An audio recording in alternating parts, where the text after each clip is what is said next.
patola. Yes, masarap ang patola. Kaya minsan masarap din mag-react sa mga ibang posts sa social media. Patulan na natin.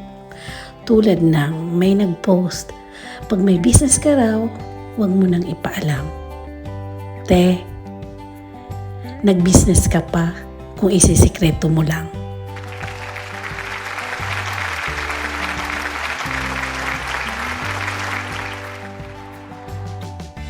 Mayroon naman, annoying daw ang music ko. Edi, tanggalin mo yung music, panoorin mo lang yung video ko. And now, let's go back to cooking. Yun na nga, binalatan, in-slice ko na ang patolang to. At tinatanggal ko na ang kaloob-looban na sama ng loob, ganoon. Para maka-move forward na tayo. Char-char lang. Ang hirap pala. Ibahin natin ang sistema. I-cut natin sa ibang paraan.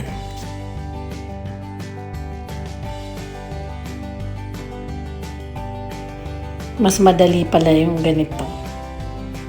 At tanggalin natin ang mga negative vibes dyan. Para hindi tayo mahaluan ng mga char-char dyan. Ganun. Well, nasa social media tayo. Ganun talaga. Sabi nga nila, social media algorithm creates where people only see content that confirms their existing beliefs. Ganon. Kaya other people compare themselves with others, leading to feelings of envy and dissatisfaction sa mga buhay-buhay nila. Kaya kung ano-ano na lang ang ipopost nila, napaparinig, ganon. Siya, sige, mag-music nga muna tayo.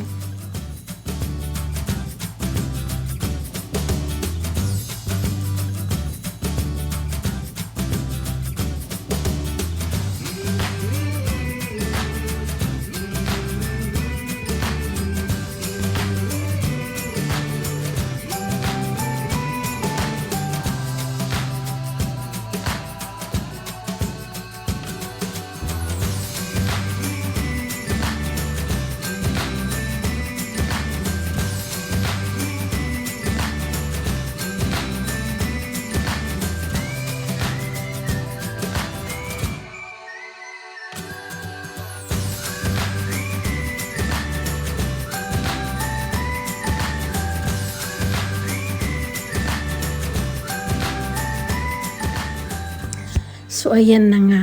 Tapos na tayong. Next step naman. Lagyan natin ng ground meat. Ganon. Kahit anong meat ang ilagay mo. Kung anong available sa ref mo. Lagay na natin sa gitna. Punuin natin. Punuin mo na lang ng pagmamahal. Ganon.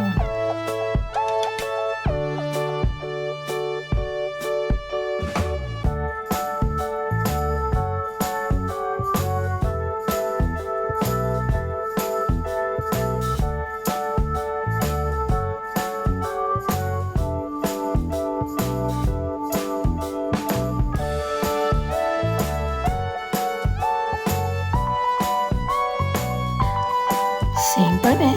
Gawin natin sa isang tray ulit.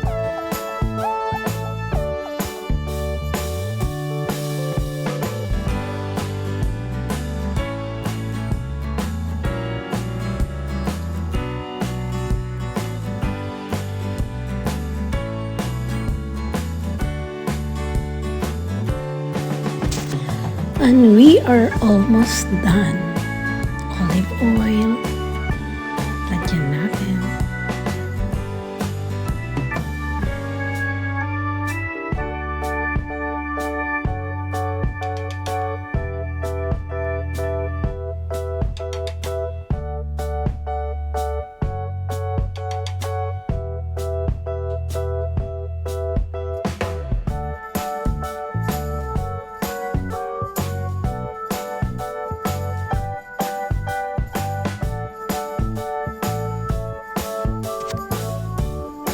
The air fryer na natin.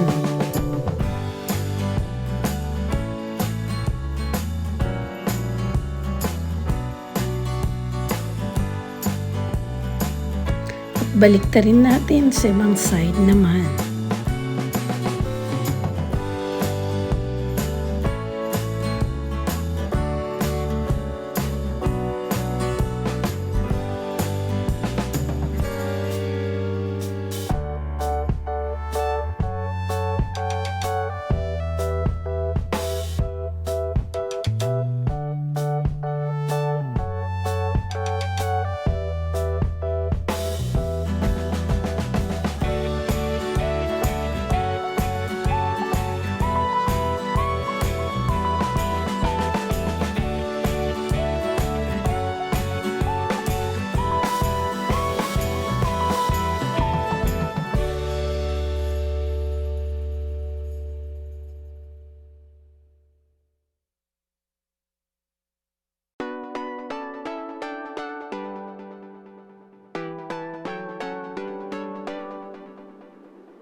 So, ngayon, lagyan natin ng cheese. Pero optional to. If gusto mo lang, lagyan mo ng mozzarella cheese or kung anong cheese na mayroon ka.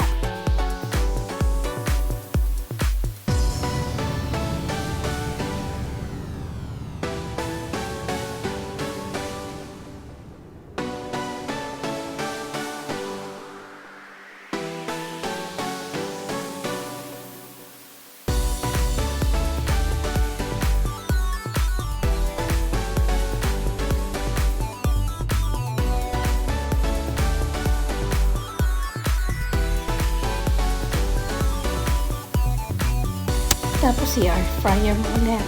Mga 2 minutes lang. Yung tama ng mag